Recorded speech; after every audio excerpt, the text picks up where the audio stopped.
Hello, I am Jennifer, the owner here at the Soul Institute in Muskoka, and it is wintertime. As you can see, it's even snowing a little bit today. And this is the time of year that we get a ton of questions about what is it like to stay in our glamping cabins during the winter. And our cabins are open all year round, but it is important to know that our cabins are a camping experience. They are not like a hotel. So even though each cabin does have a wood stove in it, the wood stove is your only source of heat in that cabin. There is no electricity, there is no propane, there is no option for us to even add an electrical heater if we wanted. So what that means for you is when you arrive, your cabin will be generally at the same temperature as whatever the outdoor temperature is, unless there has been guests in there that have kept a fire going for you prior to arrival. So you have the fun and adventure and work of getting your fire established when you arrive. We do recommend bringing some warm lighters or matches with you. We do provide them in the cabin, but on days where it's really cold, when we're in that -20 range, sometimes the cabins, the matches and the lighters get a little too cold to start. But you can always ask us for assistance there. So when you arrive, you'll want to get that fire going right away, and it takes about 1 to 2 hours for that cabin to warm up to a nice cozy temperature. So you will want to allow for that time to kind of tend to the fire in the initial hour or so to really get it roaring so it's nice and warm for you. Now we do have wood and fire starters and additional things here that you can purchase to make that fire a little more cozy. We do not include the wood, but we do offer it at a very low rate in comparison to many campgrounds even or retailers in the area. Now, after you arrive, it is important to know that all of our cabins run on just a 12-volt electrical system. So what that means is you do have lights in the cabin, and you do have the option for a USB charger. So you can charge a cell phone if you need to.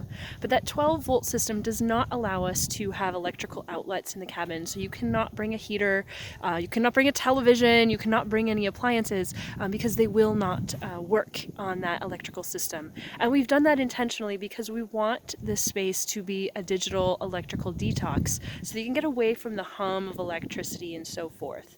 Now, if you do need to charge something that needs to go into a standard electrical outlet, you can do that in our main building in the change rooms.